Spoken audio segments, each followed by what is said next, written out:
Today on the Everything 80s podcast, a look back at the life and times of the great Jim Varney. And I'm also going to look at what I believe is one of the most underrated kid shows of all time. Hey Vern, it's Ernest. Okay, here we go.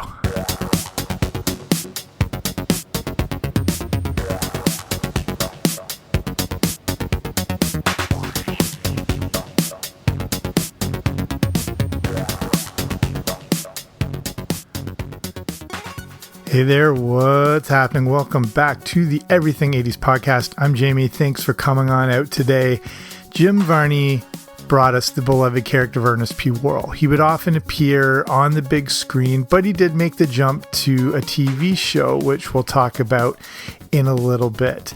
And this is a topic. I love Jim Varney. He was, to me, like, I was like in the exact right wheelhouse for his type of comedy and his type of humor. And I don't know, it's just something about him completely resonated with me.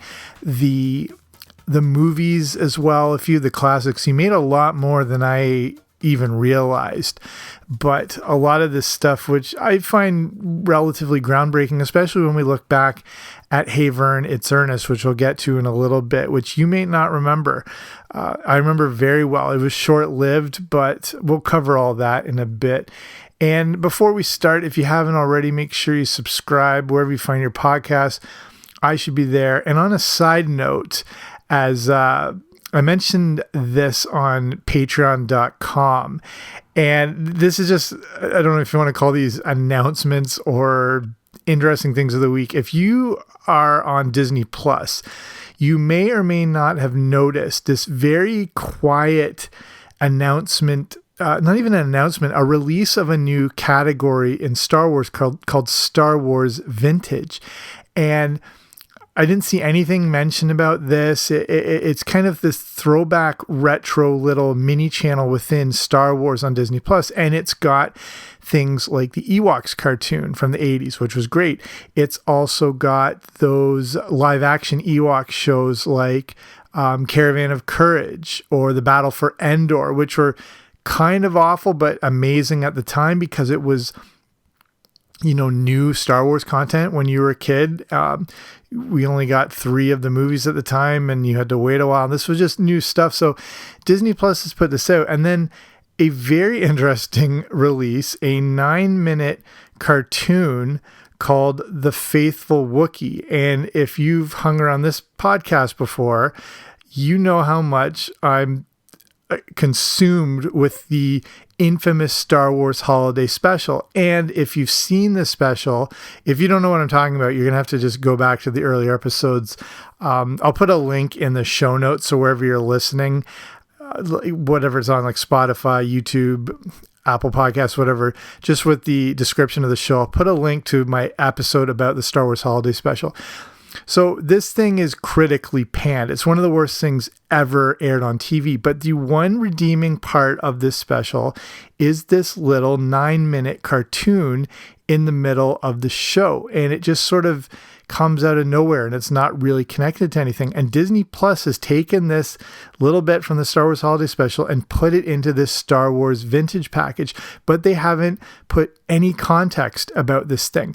They've just released it as The Faithful Wookiee, which is sort of the core of the story, seeing how Chewbacca doesn't turn on his friends. And this is the very first appearance of Boba Fett ever.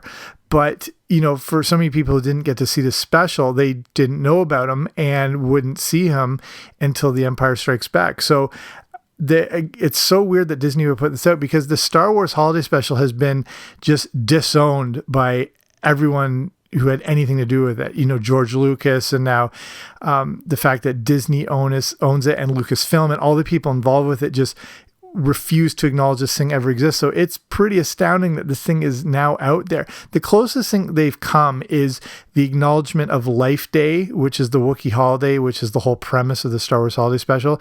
They mentioned that in the first season of The Mandalorian.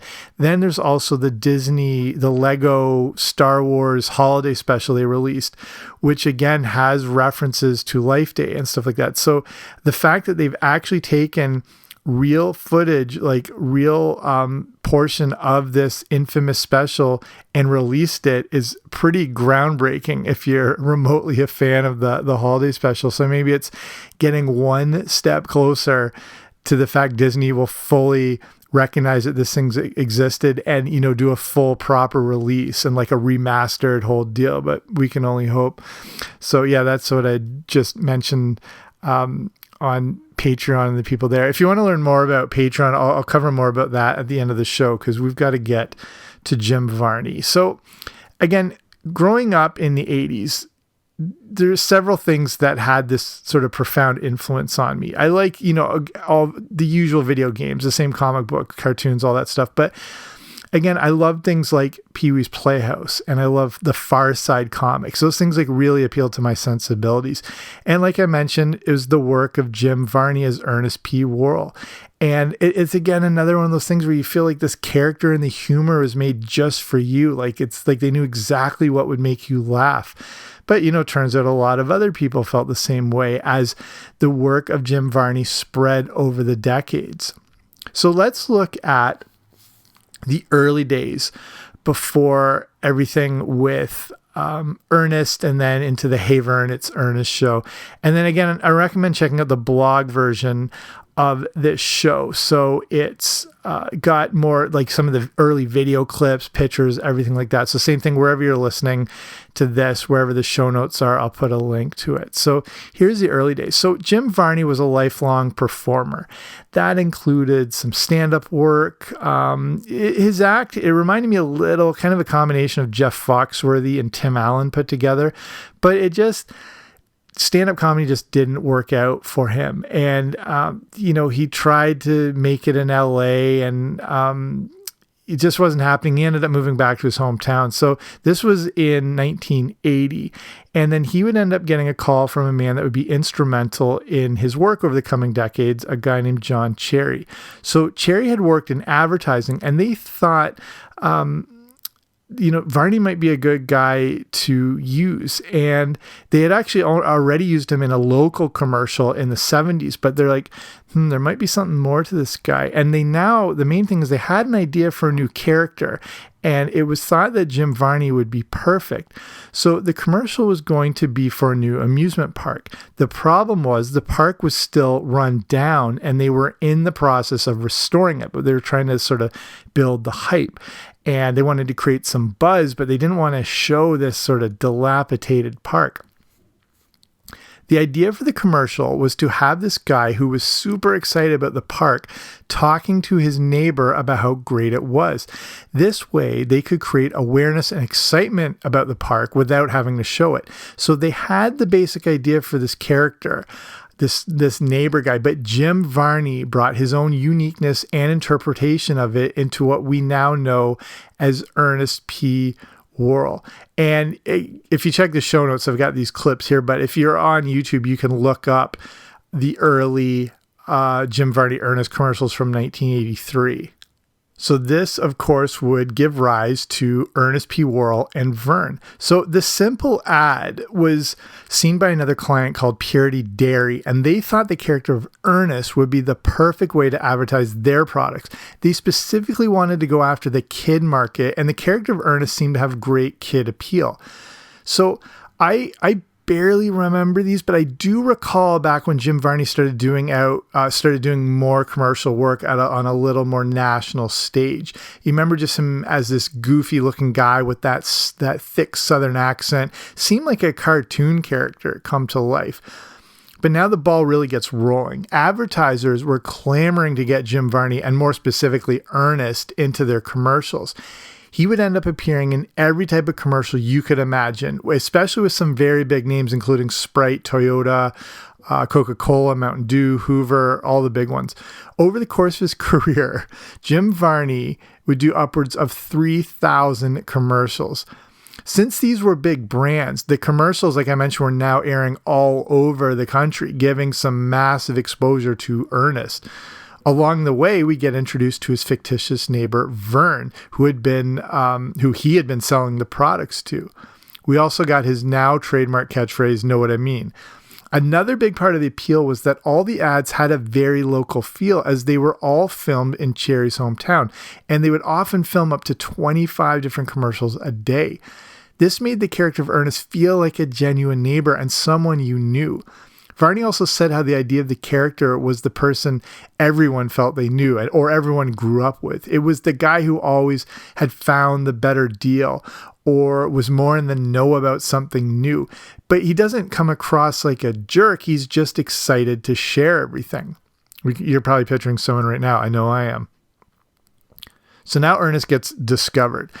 People and kids would be thrown off at first due to you remember it was the commercials were filmed in this fishbowl lens, and it really distorted Ernest's already sort of bizarre appearance. And that really threw some people off, but then that would fade to the humor and then what they called strong sponsor identification.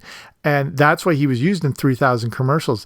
They dubbed his appeal, this is a real term, it was called redneck selling power. And it really taps into a huge market. Since this was the 1980s and with pretty much only 3 networks, there was a good chance that most of the country would see the same commercials, especially the big nationwide rollout ones. This led the character of Ernest to have massive popularity, and now he starts to make appearances all over the country. One event he would appear at was the Indy 500 in 1986, along with what was thought to be the main attraction, Mickey Mouse. It's an article I found from the LA Times that shares how both Ernest and Mickey rode around in the pace car, but Mickey was seemingly ignored while the crowds went crazy for Ernest P. Worrell. Since the event featured a Disney character, some of the Disney brass were also on hand, including Disney CEO Michael Eisner. Eisner, of course, couldn't ignore how the crowds were going nuts for this person instead of the world-famous mouse. Disney, who, of course, only sees dollar signs, wanted to get on board with Jim Varney and Ernest P. Worrell. So before we get to the TV show, everything, Ernest would hit a few big screens, and that would get him even more exposure. And of course, that started with Ernest Goes to Camp. I loved Ernest Goes to Camp. This is a movie that was in like regular rotation at my house. I feel like we watched it weekly. And again, I couldn't believe that there's this real life character who's just totally appealing to my sense of humor. Ernest Goes to Camp was made on a really small budget, so there was no way for it to be a financial failure, which was kind of the intent with it. The plot is really simple, and it's just about Ernest as a camp counselor trying to save their camp from being torn down. The movie features a ton of gags, especially ones they had already used in commercials, and especially like the small local ones they were able to recycle because most people hadn't seen them. It also allowed Varney to do some deeper acting. And I remember the scene of him getting the crap beat out of him by the late Lyle Alzado as pretty upsetting, and he was really able to sell it, as all great comedians are. The movie came out on May 22nd, 1987, and was generally well received. The movie was geared towards kids, and families and critics were aware that they weren't exactly going to see or reviewing Citizen Kane. Ernest Goes to Camp made $23.5 million on a budget of only $3 million, so it ended up being a surprise moneymaker and a bigger hit than they were expecting. The movie also showed producers that Ernest was a valuable property. So the next idea was getting him to the small screen. Instead of you just making him like a movie property, they thought the best way to make use of this character and his popularity was to get him on TV. And that leads us to, Hey Vern, it's Ernest. Hey, Vern, today's your lucky day. We knew you wouldn't want to oversleep, Vern. We only do it once a week, Vern. Me and all the other guys, Vern. We even brought the pies, Vern. It's the Ernest P. Worrell with a story and a moral and a big chuckle, hip trip, double dip, super supreme show. You know what I mean? No! Hey, Vern, we moved your furniture and now we're gonna fire up the barbecue, Vern. We owe it all to you, Vern. But now you gotta move, Vern! Hey, Vern! Hey, Vern! Hey, Vern, it's me! I'm on TV! So John Cherry was once again the man behind getting Hey Vern, It's Ernest onto TV. His production company, the Earnshell Producers Group, joined forces with CBS to bring Ernest P. Worrell to the small screen. The idea behind the show was to use a sketch-based approach, but make it kid-friendly. It would give Varney the opportunity to be as creative as possible, which he was really held back from doing, like with an example of a movie or commercials or appearances and all that sort of thing.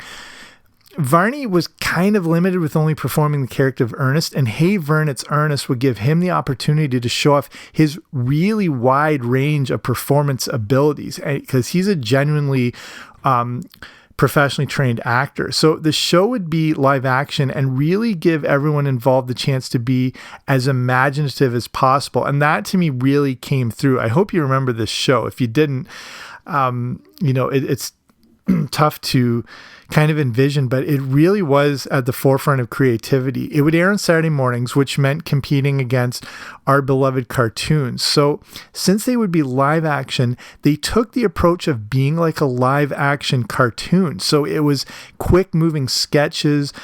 It was multiple characters. It was quick cutaways. It was really a cartoon come to life, which Ernest P. Worrell is. They would also focus on having one theme per week, such as outer space or magic or pets or sports. Everyone involved with the show was intent on making it wacky, but they were still responsible for making it beneficial to kids who were watching it. And this is one of the things I remember from the show. I felt that it did have a touch of educational aspect to it, but not in a boring way like the stuff they would force us to watch in schools. My focus was on getting this expanded Ernest universe with a character I love. And it felt like, maybe with other shows you weren't getting anything beneficial. To me, it felt like, okay, there's maybe a little substance here. I'm not going to brag about it to my mom saying this is like being at school. I mean, don't get me wrong. There's a ton of gross out humor, including Ernest's tongue, where his actual tongue would talk about tongue-related issues and then end up getting sprayed with different foods. Like there's a lot of crazy stuff in this, but there was still that informative aspect to it. So it kind of made you feel like you're getting something out of this show besides just all the gross out stuff. So let's look at how they put this show together. So Ernest Mania is running wild. So getting this show out relatively quickly was paramount after the unexpected success of Ernest Goes to Camp. That's not to say they shortchanged anything and cut corners. It's quite the opposite, actually. A great collection of actors and characters were developed to be able to give that more variation to the show and, again, create more of that live-action cartoon, especially with Jim Varney himself. So besides Ernest, if you remember the show, he also played Auntie Nelda, Dr. Otto. Remember, he had that catchphrase would be like Viola or Eureka, California. He played Sergeant Glory, which was kind of a throwback to one of his first commercials in the 70s. And Sergeant Glory would help share the message about the subject of the day. There was Baby Ernest, which killed me. It was Varney dressed as a baby talking about his parents. There was Aster Clement, the rich uppity snob who was the complete opposite to the character of Ernest. Kind of, again, back to those throwback comedy days of, like Jackie Gleason would play Reginald Van Gleason in opposition to, say, like Ralph Cramden or The Poor Soul or whatever. And as I was looking back on this, I was like, I'm actually really seeing big parallels between Jim Varney and Jackie Gleason. There have been a ton of great sketch comedians over the decades, but Varney and Gleason do have some similarities. Again, they both, I don't know if you're a Jackie Gleason fan. I'm a huge one. The Honeymooners, again, was just something that was a big deal in my house because of my dad wanting to show it to us. But both him and Gleason had a wide range of acting talents, and these were reflected in the characters they had. Again, they could do the highbrow Reginald Van Gleason, Aster Clement, but then, dim-witted things, but they also specialized in physical comedy. Varney is so talented, he could recite Shakespeare off the top of his head, but he knew what his audience really wanted. Hey Vern, It's Ernest also brought along Bill Bierge as Bobby and Gaylord Sartan as Chuck, who you probably remember featured in many of the movies. They also go way back to the early commercial days. The show would still be filmed in that familiar fishbowl lens from the Ernest commercials, which again is used to heighten humorous appearances and to just let people know exactly what you're watching the second you turn it on. So let's look at the release of this TV show. So Hey Vern, It's Ernest debuted on September 17th, 1988, lasted for just 13 episodes, ending on Christmas Eve, 1988. That was it. Me personally, I went crazy for these shows because it was everything I loved about Ernest taken to another level. I didn't know there could be this much sort of variety and absurd humor. So to me, like, I'm in heaven for this thing. It also had the intro, again, I've got the clip on the website, or sort of the blog for this episode. The intro is reminiscent of Pee-wee's Playhouse, which I loved. Everyone loved as well too. So it sort of captured on that, sort of pushed the wacky, but not as many people felt the same way. It's hard to tell what went wrong with it, as it really is one of the most original and unique shows to come to TV in years. Some compared it to the great Rowan and Martin's Laugh-In from the 60s, and the focus on making the shows have an educational component was recognized. It didn't go unnoticed, as Hey Vern, It's Ernest won Jim Varney a Daytime Emmy for Outstanding Performer in a Children's Series. I don't know, but they just, for whatever reason, I don't know if this is the shifting era as the Saturday. I covered this all on a show I did recently about where Saturday morning cartoons went. And, you know, audiences were starting to grow up. They were more gravitating towards new shows like Saved by the Bell, and they animation was being more regulated. It was more difficult to put out. And I don't know if Hey Vern, It's Ernest sort of was seen as too cartoonish and it fell in this category. It's hard to tell what the problem was. It might have been going up against the remaining cartoons that were still going strong. It's hard to tell. It's always a tough go, especially this being the time of, do you remember the CBS sort of promo when Saturday Rocks on CBS?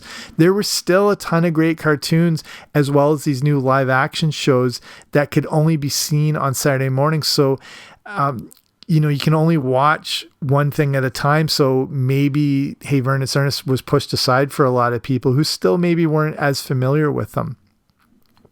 But there were a lot of Ernest fans, and they wouldn't take this lying down. An article in the Chicago Tribune from July 8th, 1989 tells the story of a massive letter writing campaign to save the show. So good to know I wasn't the only one that loved it. The Ernest fan club had 30,000 members, and they, along with Jim Varney, used the Emmy win and the writing campaign to make the network reconsider. This show had merit to it. It was worth letting kids watch, but it didn't work. So then Jim Varney and Ernest P. Worrell returned to the movies.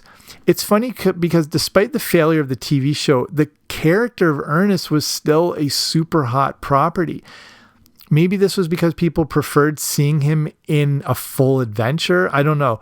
Or that maybe now the audience, again, was getting older, so they liked Ernest, but they didn't like the child show aspect to it. They wanted to see more of like Ernest Goes to Camp sort of thing. Either way, Ernest was still a pretty decent movie draw, and Varney and Cherry would continue to put out Ernest properties over the coming years. There was one of my favorite Christmas movies, Ernest Saves Christmas, which was amazing. And then I didn't realize the amount of Ernest movies that had followed. So there's Ernest Goes to Jail, I remember. Ernest Scared Stupid, I remember. Ernest Rides Again, I remember that. Then there was Ernest Goes to School, Slam Dunk Ernest, Ernest Goes, I was going to say The Importance of Being Ernest, Ernest Goes to Africa, Ernest in the Army. Again, they had the formula down pretty well, which meant they could make these movies for next to nothing. So they usually turned a profit, even if, you know, they were ones that went straight to video. Again, I had stopped watching Ernest movies a while back. So I missed probably half of those ones, or maybe vaguely remember like, oh, cool, Ernest, you know, Jim Varney's still doing it. But in 1995, he would voice the character of Slinky Dog in a new CGI movie called Toy Story. And I remember seeing this, I mean, everyone saw Toy Story, but I remember specifically seeing it And then hearing the voice of Slinky Dog and taking a minute to register. And I knew that I knew who this voice was, but I couldn't put my finger on it. I don't know if that was the same case for you or for a lot of people, because like this is someone you grew up with, but you had sort of been away from him for a while. And then it was one of those things later that, holy crap, that was Jim Varney. So I remember that sort of sense of joy when that sort of clicked in, and then checking in the credits after that, it was one of my beloved childhood favorites. And even though there was a whole new generation that didn't know him, he still was able to make an impact on them. So I'll start winding it down here. Jim Varney would unfortunately pass away in the year 2000 at the very young age of 50. As tragic as this was, he no doubt left an indelible mark on a whole generation of kids. And he had fans all over the world. Even at this stage, as sick as he was at the time, he still had a few movies coming down the pipeline. One was called Ernest Goes to Space, and another called Ernest and the Voodoo Curse. So, as I'm finishing up, I'm clearly a big Jim Varney fan, and I also find it really unfortunate that Hey Vern, It's Ernest didn't last longer. I think it could have made an even bigger impact on the world of kids shows if it was just given some more time. I think it could have been an established hit.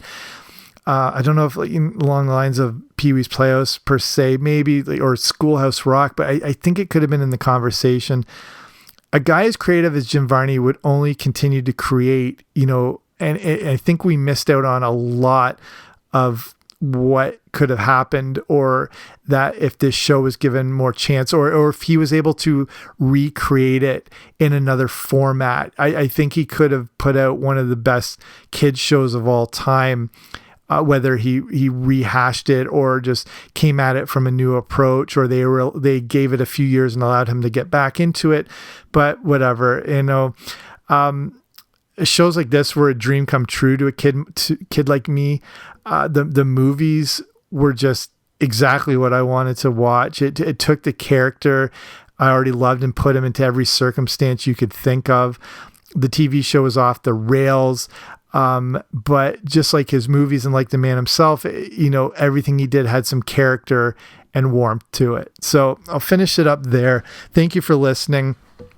Again, if you haven't already, make sure you subscribe wherever you find your podcast. I'd recommend, I don't know where you listen to your shows, but I'd recommend listening on Spotify. I don't know if you're a Spotify listener, but the Spotify podcast app has really improved, especially in the last few weeks. And they've done a lot of stuff as far as creating new sort of categories and making shows easier to find. And they have a website where you can discover new things. It's not always the same top 10s that you see, the same shows in the same categories. There's a lot more exposure to other, shows like this. And that kind of leads into just what I'll quickly touch on with patreon.com, which is a way to support these type of small shows. So as the podcast world's growing, it's tougher for smaller shows like this to stand out against, corporations, celebrities, giant podcast networks. So patreon.com is a way to support and sort of donate to a show like this for, like a few bucks a month, but you also get rewards depending on how much you contribute. There's different tiers, and the different tiers, there's the different audio rewards. So like at the Boba Fett level, I do the Everything 80s Movie Club, which is a review of all the good, bad, and ugly movies of the 80s. And, again, different things at different tiers. If you want to see more, just go to patreon.com/80s. So patreon.com/80s. Or again, wherever the show notes you're listening, there'll be a link there too. But that's it from me. Thanks for listening. I will be back soon with a new episode. Don't you dare miss it.